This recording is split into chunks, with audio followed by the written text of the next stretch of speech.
ESPN's week one. Let's see here. Let's talk about these backs one time, right? Austin Eckler first over Christian McCaffrey. Do we like that? Yeah, I like that. Since Christian McCaffrey's going against Pittsburgh, I like that. I like Tony Pollard against the Giants, actually, even though I don't think I'm supposed to like that, actually. But I actually do. I like Bijan Robinson against Carolina. Derrick Henry against the Saints. He's going to be there regardless just because of the load that you know he's going to receive. Saquon against Dallas going to 6. So they're going to put Pollard over Barkley in the running back matchup situation. A little bit more D-line over there for Dallas. A whole defense that's second year playing with each other. So I like what I'm seeing there. Josh Jacobs, solid running back. You're gonna get really good quality out of Josh Jacobs, especially week one. But going against Denver, I think it's gonna be maybe 1 to 3 carries that'll help him get them fantasy points.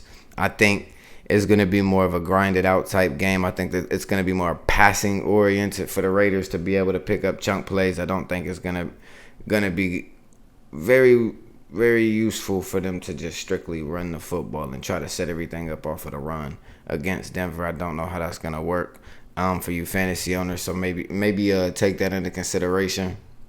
Nick Chubb being 8 for all PPRs. I like this. This is about where he should fall. But you also got to understand this. He could fall about 12, or he could also go up to about 4. Okay, or he could jump to the 1. But depending upon how other running backs perform that week, Nick Chubb will always be in that top 5 possible category every week. It just depends. So I like him being at 8.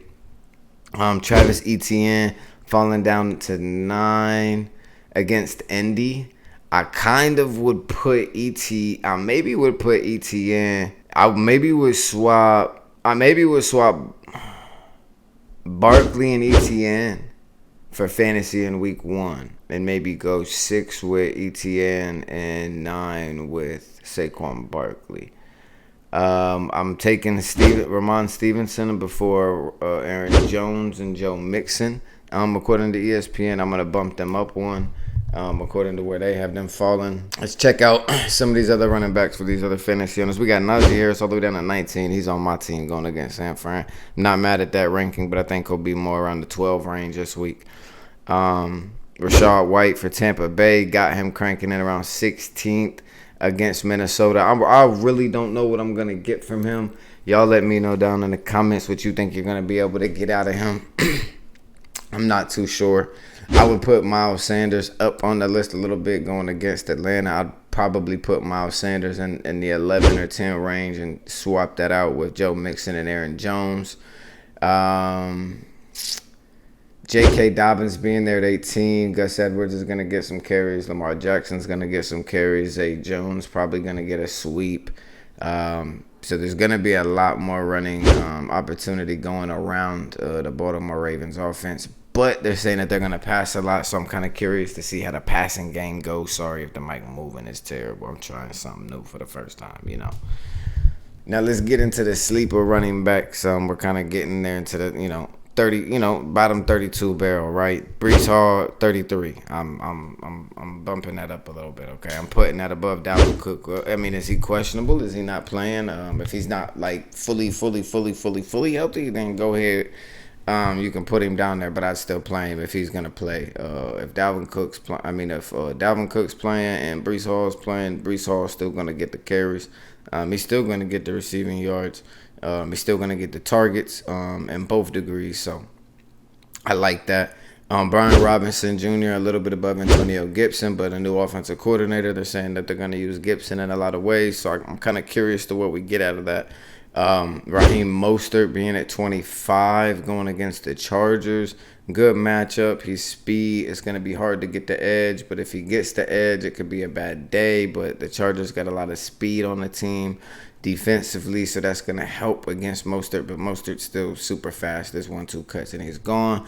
They have the new running back, Arcane, or I'm not sure how you pronounce his name. My apologies. But yeah, y'all let me know how y'all feel about that. But so far, that's my little This my little ranking, just comparing it to ESPN. It's okay what ESPN got. I'm not mad at it. DeAndre Swift being down there. Where's Rashard Penny then? If they got Swift being 32,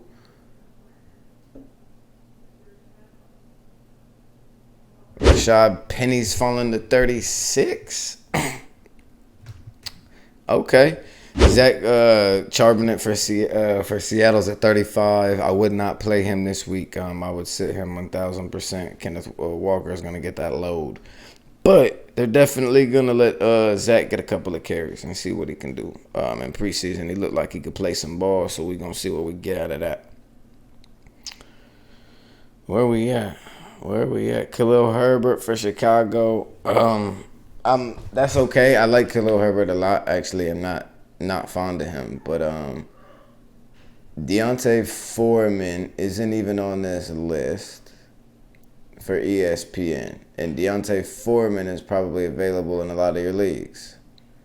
I'd pick him up, and I'd give him an opportunity in week 2, because you'll probably see week 1 that he's going to have some opportunity.